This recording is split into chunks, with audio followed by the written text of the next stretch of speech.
것처럼 이제 그리스도인에 대해서 좀 생각해 보려고 합니다. 저희가 사실 이 주제를 예전에 다뤘었는데요.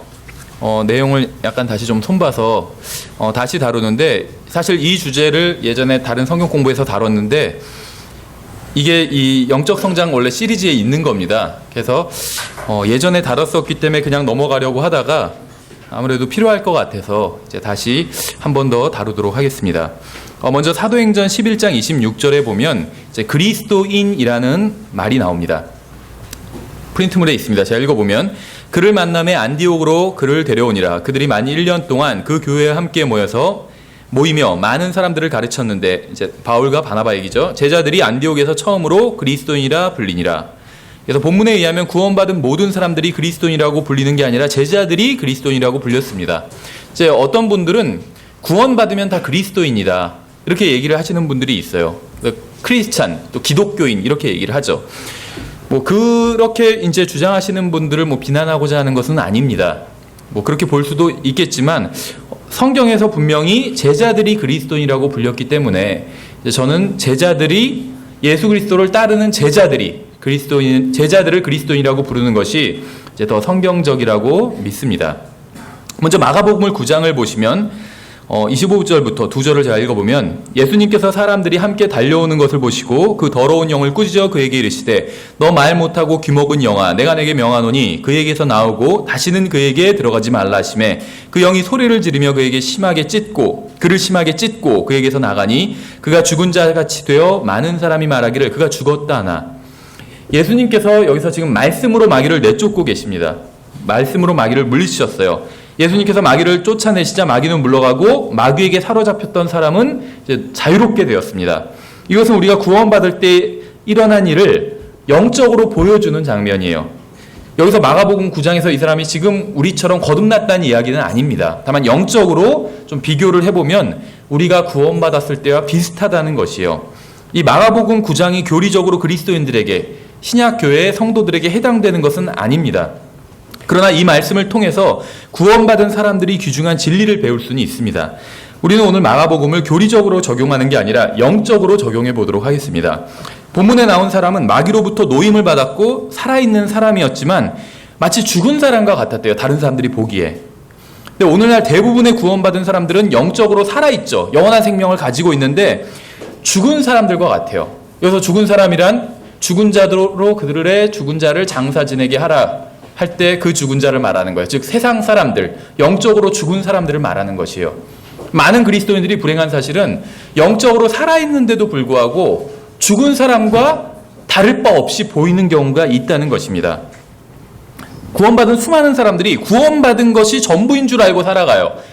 죽어서 난 하늘나라에 가니까 이 세상에서는 그냥 막 살아도 된다, 이렇게 생각하면서 살아가는 사람들이 많다는 것이요. 물론 노골적으로 그렇게 생각은 안 하겠지만 사는 걸 보면 그렇게 보인다는 것입니다. 구원은 분명 엄청난 것이에요. 그렇죠. 죽어서 하늘나라에 간다, 또 죽어서 지옥에 간다, 이것은 엄청난 것입니다. 그런데 어떤 의미에서 보면 아무것도 아닐 수 있어요. 구원받은 사람과 구원받지 못한 사람의 차이는 죽으면 하늘나라에 가거나 지옥에 간다는 것이요. 구원받은 사람은 하늘나라에 가고 구원받지 못한 사람은 지옥에 간다는 것이요. 이것 외에는 차이가 없어요. 누가 구원을 받았다면 그 사람이 죽으면 하늘나라에 간다, 그것 외에는 구원받기 전과 일단 큰 차이가 없다는 거예요. 실제적으로 봐도 그렇고 구원받은 사람이나 구원받지 못한 사람이나 똑같은 죄를 지으면서 살아갑니다. 왜냐하면 구원받았다는 것은 죽으면 하늘나라에 간다는 것 외에는 아무것도 의미하지 않기 때문에. 그래서 구원이 전부가 아니라 그 이후에 또 무엇인가 필요하다는 것이죠. 오늘 우리는 그 무엇인가가 무엇인지 좀 살펴보도록 하겠습니다. 구원은 값없는 선물로 받지만 구원받았다고 해서 자동으로 예수님의 제자가 되는 것은 아니에요. 그리스도인이 되는 것은, 자동적으로 그리스도인이 되는 것은 아니라는 겁니다. 모든 그리스도인은 구원받은 사람이지만 모든 구원받은 사람이 그리스도인은 아니에요. 모든 그리스도인은 구원을 받았습니다. 그러나 구원받은 모든 사람이 다 예수님의 제자는 아니라는 거예요. 예수님의 제자인 사람도 있고 아닌 사람들도 있고 그렇다는 것이죠. 그리스도인이란 말의 의미는 무엇일까요? 그리스도를 따르는 사람이라는 의미입니다. 또 사도행전 11장에서는 제자들을 보고 그리스도인이라고 불렀어요. 어떤 사람이 구원받으면 이제 당신은 그리스도인이 되었습니다. 이렇게 얘기하고 있지 않고 제자들을 그리스도인이라고 사람들이 불렀다. 이렇게 말씀하고 있다는 것이죠. 그렇다면 누가 제자가 될 수 있을까요? 제자가 그리스도인인데 그렇다면 누가 제자가 될 수 있을까요? 성경에선 누가 제자인지를 분명히 말씀하고 있어요. 누가복음 14장에 나오죠. 27절에 누구든지 자기 십자가를 지고 나를 따라오지 아니하는 자도 능히 내 제자가 되지 못하리라. 이건 지금 구원에 대한 이야기를 하시는 것이 아닙니다. 구원은 아무것도 하지 않아도 받을 수 있어요. 거저 값없이 받는 것이기 때문에 예수 그리스도께서 나를 위해서 해주신 일을 내가 믿고 받아들이고 그것이 예수 그리스도와 개인적인 만남을 갖는 것이에요. 그렇게 되면 누구나 구원받을 수 있습니다. 하지만 누구나 제자가 되는 것은 아니라는 것이에요. 자기 십자가를 지고 따라와야지만 능히 제자가 될 수 있다. 예수님께서 이렇게 말씀하셨잖아요. 우리는 예수님의 제자가 되기 위해서 십자가를 지고 예수님을 따라가야 됩니다. 자기 십자가를 지고 예수님을 따라가야 돼요. 근데 자기 십자가를 지고 예수님을 따라가기 위해선 십자가가 무엇인지 알아야 되겠죠. 예수님께서 여기서 의미하시는 십자가가 정말 나무 십자가, 그걸 지고 따라와라 이런 의미는 아니겠죠. 해마다 부활절 되면 그런 퍼포먼스를 하시는 분들이 있잖아요. 나무 십자가를 지고 막 동네 한 바퀴 돈다든지 뭐 왜 그러는지 의미는 알겠지만 예수님께서 명령하신 게 그것이 아니죠. 나무로 만들어서 또 무거우니까 아래 도르래를 달더라고요. 막 끌고 가더라고요. 예수님께서 의미하신 건 그것이 아니었어요. 그렇죠. 구원받지 않은 사람들도 고난당하는 사람들이 많지만 그들이 십자가를 지고 있는 것은 아니에요. 그래서 십자가라는 것이 고난의 형태로 나타나지만 모든 고난이 십자가는 아니라는 것입니다. 그렇죠. 십자가는 고난의 형태로 나타나요. 대부분의 경우에 있어서. 하지만 모든 고난이 다 십자가는 아니라는 것이에요. 왜냐하면 구원받지 않은 사람들도 고난을 당하고 있으니까. 그럼 그 사람들도 십자가를 진 거는 아니죠. 그럼 그 사람들이 예수님의 제자는 아니잖아요. 구원도 안 받았는데. 그렇죠. 성경에서 말씀하시는 십자가란 자발적으로 자원해서 하나님을 위해서 손해를 감수하는 것이에요. 그러니까 자발적으로 주님을 위해서 손해를 감수하고 주님을 위해서 그 손해나는 것을, 고난을 선택하는 것, 이것이 십자가입니다. 어떤 선택을 하면 손해가 나고 고통을 당하게 되지만 주님을 위해 그리고 다른 사람을 위해 그것을 선택하시는 것이 바로 십자가라는 것이에요. 우리 삶에서도 이런 것이 많이 나타날 수 있는데 가장 이제 대표적인 경우가 교회사를 보면, 예를 들면 폭스의 순교자 노트라는 책이 있어요. 그런 책을 보면 과거에 어떤 그리스도인들이 어떤 고난을 당했는지가 나와 있어요. 근데 그 사람들이 이제 예수님을 위해서, 하나님을 위해서 순교를 당했는데 언제든지 그 순교를 피할 수 있었습니다. 예수 그리스도를 부인하기만 하면, 아니면 로마 가톨릭 교회를 인정하기만 하면 살아남을 수가 있었어요. 아니면 죽더라도 좀 한 번에 죽는 방법으로 고난을 받지 않고 죽을 수가 있었어요. 근데 의식적으로 자기 자유의지를 갖고 더 힘든 것을 선택했죠. 하나님을 위해서.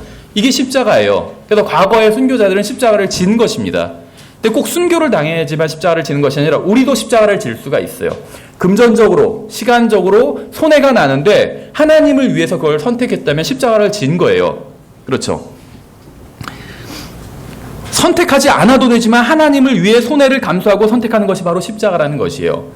예수님께서 지신 십자가도 이것과 같아요. 구조가. 하나님을 위해서, 예수님께서 십자가를 지시면 고통을 당하시고 손해가 나는 거였잖아요. 그렇죠. 그래서 그 고통 때문에 겟세마네 동산에서 기도를 하셨죠. 하나님 아버지께 고통스럽기 때문에. 하지만 하나님을 위해서 자기 자유의지로, 어쩔 수 없이 십자가를 예수님께서 지신 것이 아니라 자유의지로 십자가를 지셨습니다. 우리가 지는 십자가도 마찬가지라는 것이에요. 예수 그리스도께서는 우리를 위해서 고난을 당하지 않으셔도 되지만 자원해서 고난을 당하셨어요. 하나님을 기쁘시게 하기 위해, 또 우리를 위해 십자가를 지셨습니다. 우리도 하나님을 위해 손해를 감수하고 고난을 선택하면 그것이 바로 십자가를 진 것입니다. 그렇다면 십자가를 지고 주님을 어떻게 따라야 할까요? 누가복음 9장의 그 23절을 보면 또 그분께서 그들 모두에게 이르시되 어떤 사람이 나를 따라오려거든 자기를 부인하고 날마다 자기 십자가를 지고 나를 따를지니라, 이렇게 말씀하셨어요. 십자가를 지고 주님을 따르기 위해서는 자기를 부인해야 됩니다. 왜냐하면 사람이 고난을 의식적으로 선택한다는 것은 여간 어려운 게 아니에요. 고난과 고난이 아닌 게 있으면 고난 아닌 걸 선택하지 누구나. 그렇죠. 근데 고난을 의식적으로 선택해요. 그건 어려운 일이에요. 그래서 자기 자신을 부인해야 돼요. 이우진은 고난을 선택하고 싶어 하지 않아요. 도망가고 싶어 하지. 그래서 저는 저 자신을 부인해야 돼요. 이우진이란 걸 부인해야 돼요. 예수 그리스도께서 해주셔야지 그걸 할 수가 있어요. 예수님께서는 그렇게 하셨었잖아요. 그렇죠? 고난을 선택하신 경험이 있어요. 십자가를 지신 경험이 있어요. 그래서 내 안에 계신 주님께서 그것을 하셔야지만 할 수가 있지 저는 그걸 못해요. 십자가는 자발적으로 자신을 부인하는 것이기 때문에 그렇죠. 사람마다 십자가가 다릅니다. 그래서 성경은 자기 십자가를 지라고 말씀하고 있어요. 하나님을 위해 자원해서 고난을 선택하는 게 십자가지만 삶에서 나타나는 모습은 사람마다 다 다르다는 겁니다. 그래서 성경은 자기 십자가를 지고 주님을 따르라고 말씀하고 있어요. 남의 십자가 지지 말고 자기 십자가를 지라는 거죠. 또 성경은 날마다 십자가를 지라고 말씀하고 있어요. 한 번만 지면 끝나는 게 아니라 날마다 져야 돼요.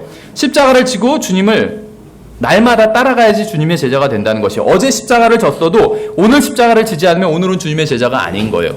그렇죠. 오늘날 구원받은 많은 사람들이 구원받으면 그것으로 끝이라고 생각을 합니다. 그렇게 생각한다면 그건 크게 착각한 것이에요. 하나님의 목적은 우리를 구원하는 데 있지 않아요. 그건 부수적으로 딸려오는 것입니다. 하나님의 계획은 그것보다 훨씬 더 큰 것이에요. 하나님께서 여러분을 구원해 주시고 하늘나라로 데려가신다면 여러분은 하늘나라에 가게 될 것입니다. 하나님께서 하시는 일은 언제나 이루어질 것이에요. 그런데 하나님께서 여러분을 구원하신 목적은 여러분을 하늘나라로 데려가기 위함이 아닙니다. 오늘 이제 그 목적을 살펴보는 거예요. 다시 26절에 보시면 그가 죽은 자같이 되어 많은 사람이 말하기를 그가 죽었다 하나 이렇게 얘기하고 있어요. 이 사람은 마귀로부터 분명히 노임을 받았습니다. 예수님께서는 이 사람을 구속하셨고 구원해 주셨어요. 마귀가 다시 이 사람을 소유할 수 없습니다. 완전히 자유로운 사람이 되었어요. 그런데 이 사람은 죽은 사람처럼 되었습니다. 물론 이 사람은 죽은 사람은 아니죠. 예수님께서 살려주셨잖아요. 마귀로부터 해방시켜 주셨잖아요. 마귀의 소유도 아니에요. 이 사람은. 다만 이 사람은 죽은 사람처럼 보인다는 것이에요. 죽은 사람처럼 되었다는 것이에요. 교회 다니고 구원받았다고 하는 많은 사람들을 보면 대부분의 경우 구원받지 않은 사람과 전혀 차이가 없이 살아갑니다. 영원한 생명을 가지고 있는데 영원한 생명이 없는 사람처럼 살아간다는 거예요. 구원받은 사람이라면 예수님을 만난 적이 있는 사람입니다. 마귀로부터 노임받은 사람이에요. 근데 영원한 생명을 받았지만 그 생명이 전혀 드러나지 않는다는 거예요. 그래서 세상 사람들이 보니까 우리랑 똑같네. 죽은 사람 같네. 이렇게 보인다는 거예요. 구원받은 대부분의 사람들이 구원은 받았지만 전혀 변화되지 못했습니다. 구원받기 전과 같은 장소에 가고 같은 방식으로 얘기하고 같은 옷을 입고 같은 사람들과 어울리고 같은 음악을 듣고 같은 죄를 짓고 같은 방식으로 같은 신, 맘몬을 섬기면서 살아가요.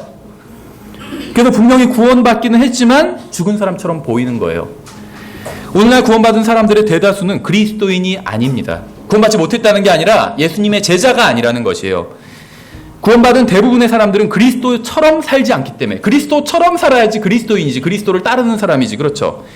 주님에 의해 통제되는 삶을 살지 않는다는 거예요.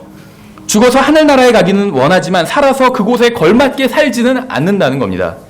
구원받은 대부분의 사람들은 하늘나라에 가는 것을 기다리면서 살고 있어요. 그저 기다리기만 할 뿐입니다. 많은 사람들이 어떻게 하면 그리스도인으로서 살 수 있는지조차 모르고 있어요. 왜냐하면 교회에 와도 어떻게 그리스도인으로서 살 수 있는지 가르쳐주지 않기 때문에. 그래서 구원받은 사람이 하는 일이라고는 그저 교회에 나오고 11조만 내면 되는 것으로 아는 거예요. 여러분 주위에 있는 사람들은 여러분을 어떻게 평가할까요? 여러분이 예수님을 따라 사는 예수님 같은 사람, 그리스도 같은 사람이라고 평가를 할까요? 여러분의 친척들은 여러분을 어떻게 생각할까요? 아마 여러분이 항상 성경 얘기를 하고 예수님 얘기를 하는 사람이라고 말할지도 모릅니다. 그런데 여러분이 예수님 같은 사람이라고 생각을 할까요? 그리스도 같은 사람. 여러분이 그리스도를 닮았다고 생각을 할까요? 마가복음 9장 27절을 보면 예수님께서 그의 손을 잡아 그를 일으키신 즉 그가 일어서니라 이렇게 말씀하고 있어요. 본문을 영적으로 적용해보면 사람이 마귀로부터 노임을 받는 것과 일으켜 세워지는 것은 서로 다른 별개의 일이라는 것을 알 수 있습니다. 마찬가지로 사람이 단순히 구원받는 것과 그리스도인이 되는 것은 하나님 앞에서 바르게 서는 것은 서로 다른 별개의 일이에요. 구원받은 사람들은 그리스도인이 되어야 돼요. 24절을 보면 우린 중요한 사실을 배울 수 있어요. 즉시 그 아이의 아버지가 부르짖고 눈물을 흘리며 이르되 주여 내가 믿나이다. 나의 믿지 아니함을 도와주소서 하더라. 믿었는데 믿지 않는데요. 지금은 믿지 않는 걸 도와달래요. 구원받았다면 과거에 예수님을 믿은 적이 있는 사람이에요. 그렇죠? 근데 왜 우리는 예수님처럼 살지 못할까요? 주여 내가 믿나이다. 나의 믿지 않음을 도와주소서. 지금 믿지 않기 때문이에요. 과거에 예수님을 믿어서 구원은 받았는데 지금은 예수님을 믿지 않기 때문에 전적으로 신뢰하지 않기 때문에 구원받은 사람처럼 그리스도인처럼 살지 못하는 것이에요. 우리는 성경이 구원에 관해 말씀하시는 것은 믿습니다. 그렇죠? 그래서 교회에 모였어요, 대부분. 그래서 우리는 구원 받았어요. 그런데 우리는 구원받고 나서 그리스도인처럼 살아야 하는 것은 믿지 않아요. 내가 죽어서 하늘나라에 간다는 것은 믿지만 내가 이 땅에서 그리스도인처럼 살아야지, 그리스도처럼 살아야지, 그런 거는 믿지 않는다는 거예요. 그건 불가능해. 그리고 원하지도 않아. 이렇게 생각한다는 거죠. 죽어서 하늘나라에 가는 것은 좋지만 살아서 이 세상에서 주님의 뜻대로 사는 것은 원하지 않는다는 거예요. 우리는 성경에서 믿고 싶은 부분만 믿습니다. 이것이 우리의 문제예요. 갈라디아서에서는 구원받고 거듭난 사람들에게 보낸 편지입니다. 갈라디아서는. 갈라디아 사람들은 율법을 지키거나 선행을 통해서 구원받을 수 없고 오직 예수 그리스도를 믿어야 구원받는 사실을 알고 예수님을 믿고 구원받았어요. 그런데 문제는 구원받고 나서 하나님을 기쁘시게 하기 위해서 율법을 지키고 어떤 특정한 행위를 해야 된다고 생각을 했어요. 그래서 이제 갈라디아서가 쓰여진 거예요. 갈라디아서가 말씀하고 있는 것은 구원받기 위해서는 예수 그리스도를 믿는 방법밖에 없는 것처럼 그리스도인이 되기 위해서도 예수 그리스도를 믿는 방법밖에 없다는 거예요. 이것이 의인은 믿음으로 살리라라는 말씀의 의미라는 것입니다. 갈라디아서 4장에 보면 굉장히 중요한 말씀이 나와요. 19절에 프린트물에 있어요. 나의 어린 자녀들아, 너희 속에 그리스도께서 형성되실 때까지 내가 다시 너희를 위해 해산하는 수고를 겪노라. 해산하는 수고래요. 그렇죠. 해산했다고는 얘기하고 있는 건 아니에요. 해산하는 수고. 갈라디아서는 어린 자녀들, 즉 구원받은 사람들에게 보낸 편지입니다. 갈라디아 교회의 성도들은 거듭났고 구원받아 하나님의 자녀가 됐어요. 거듭난 사람들입니다. 그런데 바울은 이들을 위해서 다시 해산하는 수고를 겪는다고 말하고 있어요. 구원받았고 다시 태어난 사람들이지만 해산의 수고를 겪을 만큼 무언가 새로운 출발이 필요하다는 것입니다. 우리가 구원받았을 때 죽어있던 영이 살아났어요. 그렇죠? 영이 다시 태어난다는 것은 우리 안에서 엄청난 일이 일어난 것입니다. 성경은 이것을 둘째 출생, 즉 다시 태어남이라고 부르고 있어요. 우리가 육신적으로 태어난 것은 첫째 출생이고 영이 다시 태어난 것은 둘째 출생입니다. 다시 태어남, 거듭남. 그런데 바울은 이미 다시 태어나서 둘째 출생을 경험한 사람들을 위해서 자신이 또다시 해산하는 수고를 겪고 있다고 말씀하고 있어요. 그렇죠? 성령님께서는 사도 바울을 통해서 구원받고 둘째 출생을 경험한 사람들을 다시 해산해야 하는 것과 같은 수고를 할 필요가 있다고 말씀하고 있는 것이에요. 둘째 출생을 했는데 해산을 한 번 더 해야 된다는 것입니다. 여러분, 해산을 한 번 더 하신 경험이 있나요? 첫 번째, 여러분은 둘째 출생을 하신 경험이 있나요? 예수님을 개인적으로 만나신 경험, 꿈속에서 만났거나 진짜 예수님을 만났다, 그 얘기가 아니에요. 성경에서 말씀하시는 예수님을 만났다는 건 예수님을 나의 구원자로 내가 받아들였다는 것이에요. 이것 외에는 예수님이 어젯밤에 내 침대 머리맡에 나타났다 할지라도 예수님을 만난 게 아니에요. 그건 빛의 천사를 만난 거지 예수님을 만난 게 아니에요. 다른 존재를 만난 거지. 예수님을 만나는 방법은 예수님을 받아들이는 방법뿐이 없어요. 믿음으로. 그럼 예수님께서 성령님을 통해서 내 안에 들어와 주시는 거예요. 그러면 둘째 출생을 한 것입니다. 둘째 출생을 하셨나요? 그렇다면 다시 해산하는 수고, 또 이것도 하셨나요? 이것도 해야 돼요. 저는 지금 교리적으로 둘째 출생, 거듭난 사람이 다시 거듭나야 된다, 이런 얘기를 하는 것이 아닙니다. 저는 한 번 거듭난 사람이 다시 거듭나야 된다는 말을 하는 것이 아니에요. 거듭난 사람은 다시 태어날 필요가 없어요. 그러나 다시 태어나는 것과 같이 엄청난 일을 겪어야 합니다. 이건 지옥에 가고 하늘나라에 가고 이런 얘기가 아니에요. 그것보다 훨씬 더 고차원의 이야기입니다. 이것은 그리스도께서 형성되실 때까지 하는 해산의 수고예요. 내 안에서 형성되실 때까지 하는 해산의 수고입니다. 그리스도께서 우리의 삶을 완전히 주관하실 때까지 하는 해산의 수고예요. 그리스도께서 우리 안에서 형성되어야 우리는 그리스도인이 될 수가 있습니다. 우리가 그리스도인이 되기 위해서는 성령님께서 우리 안에서 다시 해산하는 수고를 하셔야만 합니다. 죽었던 영이 살아나는 둘째 출생이 엄청난 일인 것처럼 나를 주관하는 주체가 바뀌는 일도 엄청난 일입니다. 그래서 성경은 이것을 해산하는 수고라고 말씀하고 있어요. 내 안에서 나를 주관하는 것은 내 자아였습니다. 그런데 그 주권을 성령님께 내어드리는 것이에요. 하나님께서는 강제로 무력으로 내 안에 왕자를 차지하실 수도 있지만 우리가 평화적으로 주님께 왕자를 내어드리기를 원하신다는 겁니다. 여러분이 구원받고 다시 태어났으면 여러분 안에 예수님께서 살고 계세요. 여러분 안에 계신 예수님께서는 여러분의 삶을 통제하고 주관하기를 원하십니다. 주님께서는 여러분의 다리와 발과 눈과 혀와 귀와 마음과 생각을 주관하기를 원하십니다. 구원받은 사람의 안에는 예수님께서 거하십니다. 그러나 구원받은 사람들 중 자신을 완전히 주님께 내어드린 사람은 많지 않아요. 구원받고 하늘나라에 가는 것으로 끝이 아닙니다. 하나님의 목적은 구원받은 우리들 안에서 자신의 아들인 예수 그리스도가 밖으로 드러나게 되는 것이에요. 이게 하나님의 목적이라는 것이죠. 구원받은 사람들은 자신이 구원받았다는 사실을 즐깁니다. 그렇죠. 이걸 보통 첫사랑이라고 그래요. 뭐 일주일가량 즐긴 사람이 있고 한 달, 1년 더 오래 가는 사람들도 있습니다. 그런데 이제 첫사랑이 식어버리면 식어버리는 경우가 있죠. 많이 있어요.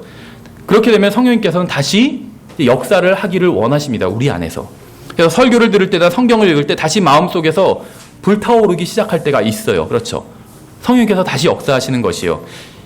그래서 하나님의 말씀을 읽고 갑자기 막 불타오르게 돼요. 또 정말 좋은 설교를 듣고 갑자기 다시 불타오르게 될 때가 있어요. 그래서 다시 이제 내가 이제 제대로 신앙생활을 해봐야겠다 이렇게 생각하는 경우가 있습니다. 교회도 열심히 다니고 신앙생활도 열심히 해보려고 하는데 잘 안 돼요. 문제는 그렇죠. 첫사랑을 회복하려고 노력하지만 잘 안 된다는 거예요. 열심을 내보려고 하지만 그때뿐이고 감정이 가라앉고 나면 허무해지기만 합니다. 이렇게 마음속으로 어려움에 빠져 있는데 교회에 오니까 목사님은 더 열심히 하라고 그러고 뭐 죄를 자백하라고 그러고 아니면 헌금을 더 많이 하라고 그러고 이런 설교만 해요. 이런 건 아무런 도움이 되지 않아요. 지금 어떤 일이 벌어지고 있는지 아세요? 성령님께서 둘째 출생을 주실 때 일어난 것과 비슷한 일이 그 사람 안에서 일어나고 있는 거예요. 성령님께서는 다시 특별한 축복 가운데로 인도하시기 위해서 준비하고 계신 것입니다. 하나님께서 원하시는 것이 무엇인지 아세요? 여러분이 주님 앞으로 나와서 이렇게 고백하는 거예요. 저에게는 스스로 구원할 수 있는 능력이 없습니다. 그래서 주님 앞에 나왔을 때 주님께서 저를 구원해 주셨습니다. 지금도 마찬가지입니다. 저는 스스로 구원할 수 없었던 것처럼 스스로 그리스도인답게 살 수도 없습니다. 주님의 능력으로 저를 그리스도인이 되게 해 주십시오. 구원받은 대부분의 사람들이 어려움 속에서 살아갑니다. 자신의 인생에 왜 그렇게 어려움이 많은지 궁금해하는 사람들도 있어요. 자신이 어떤 죄를 지어서 하나님께서 화가 나신 것은 아닌지 모르겠다고 생각합니다. 그런데 하나님께서 특별한 목적을 가지고 우리에게 어려움을 주실 때가 있습니다.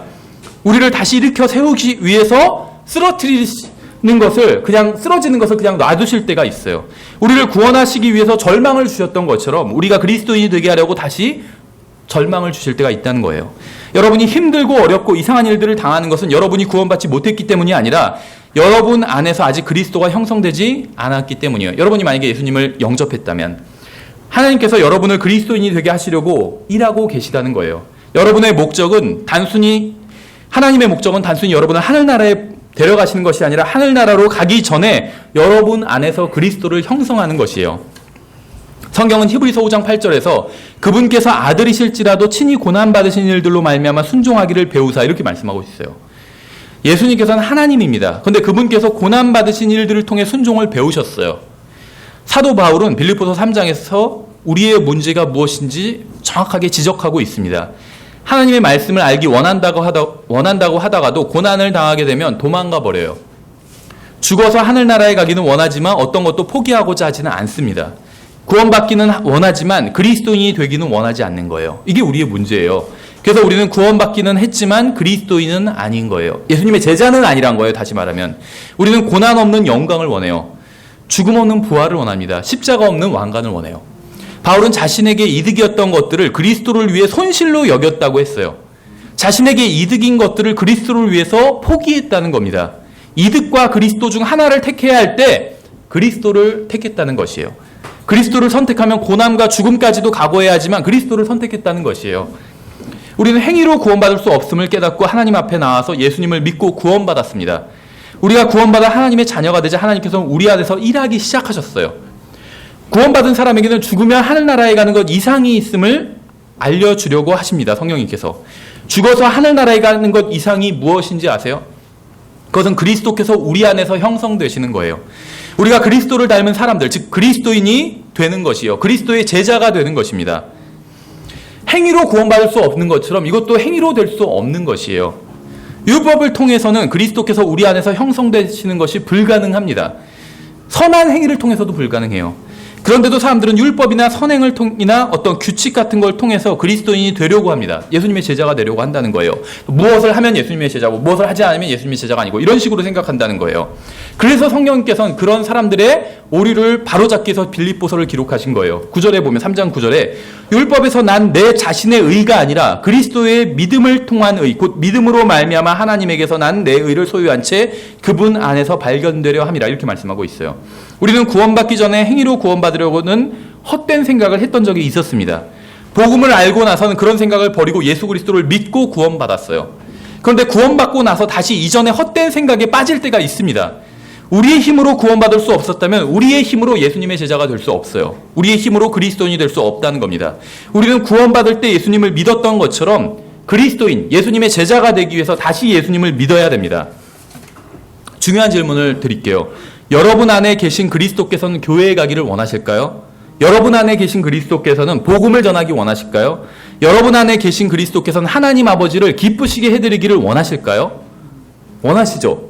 그런데 여러분은 왜 그런 걸 하지 않나요?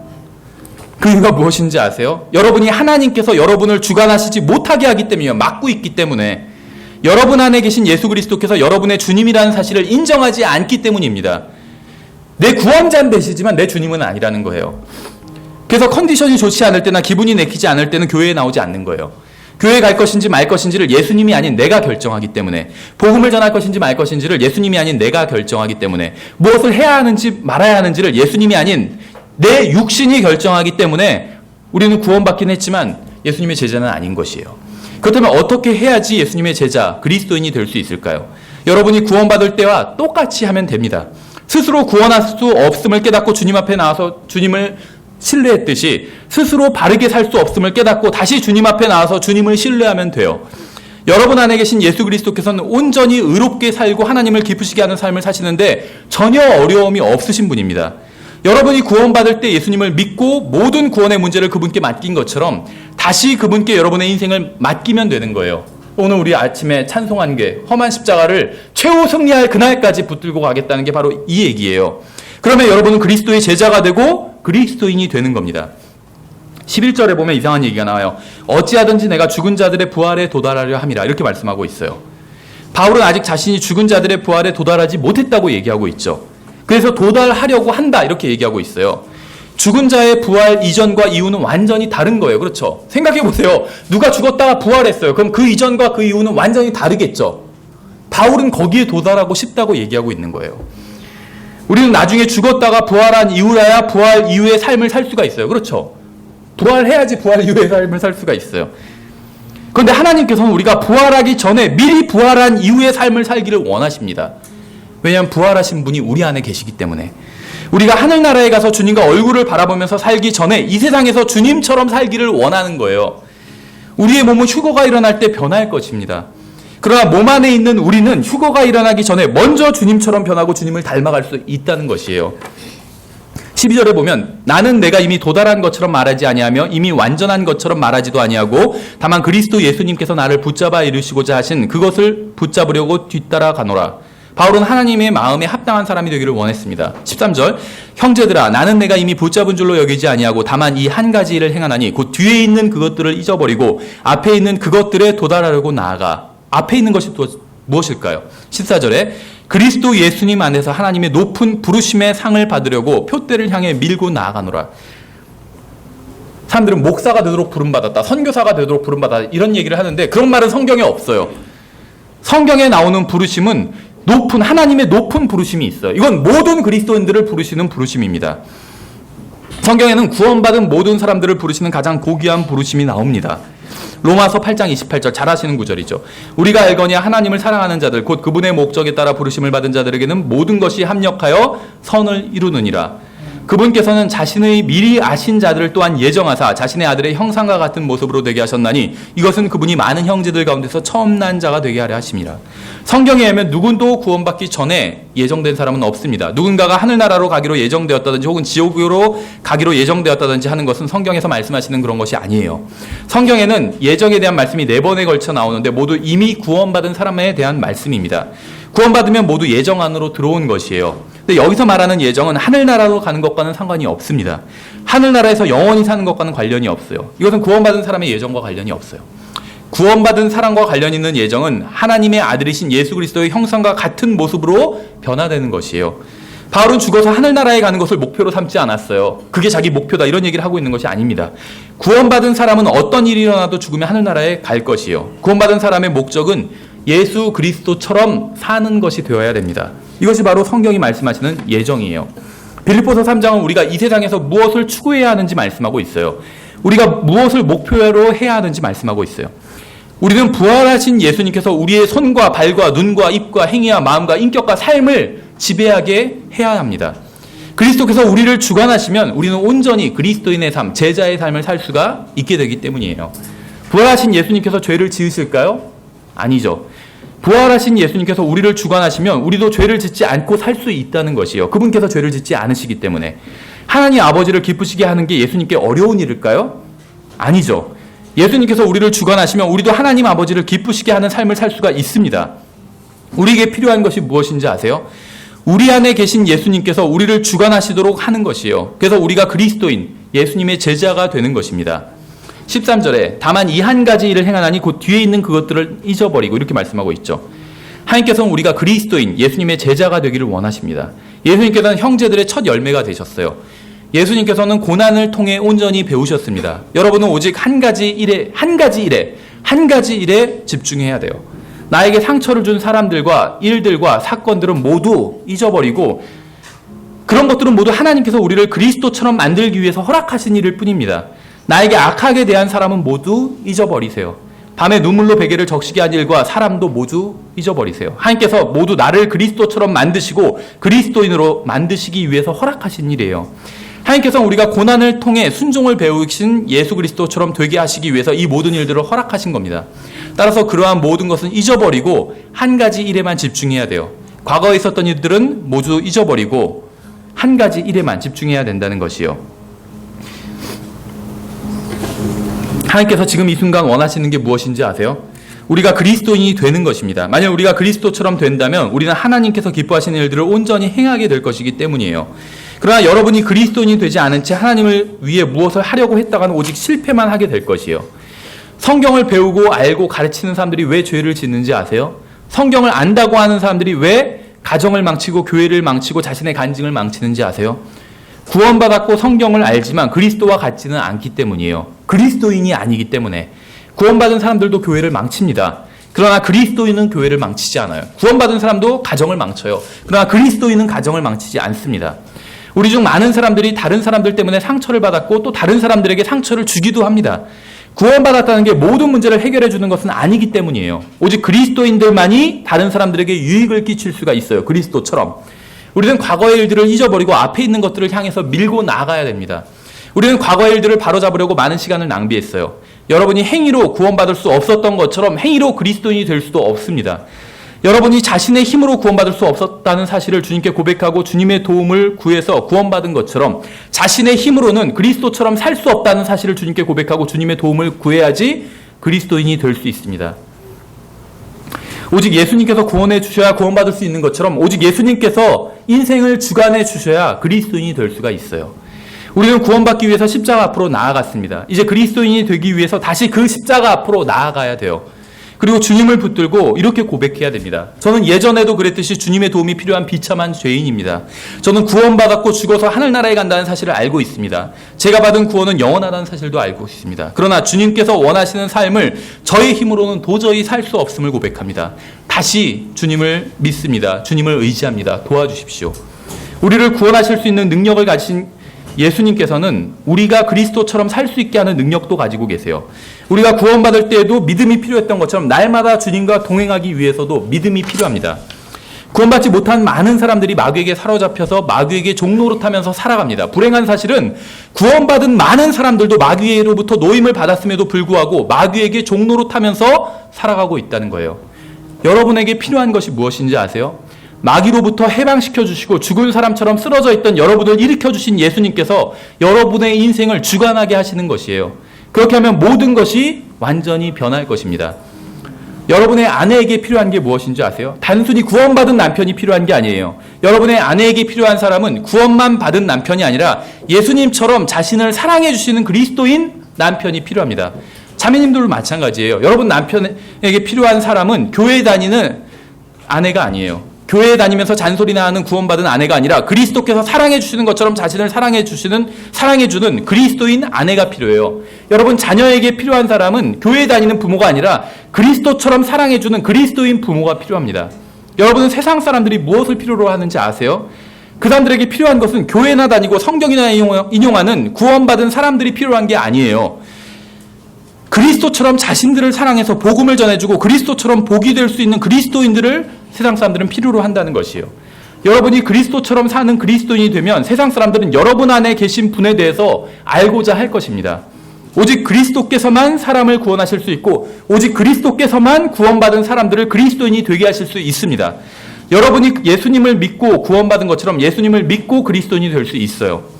여러분 자신을 온전히 주님께 맡김으로 구원받은 것처럼 여러분 자신을 온전히 주님께 맡김으로 그리스도인이 될 수가 있습니다. 우리 안에서 그리스도가 형성되기 위해서는 우리에게 그리스도가 필요해요. 구원받은 것으로 만족하지 말고 예수님의 제자가 되시기 바랍니다. 우리가 그리스도인이 되도록 하나님께서 우리를 도와주시기 바랍니다. 아멘.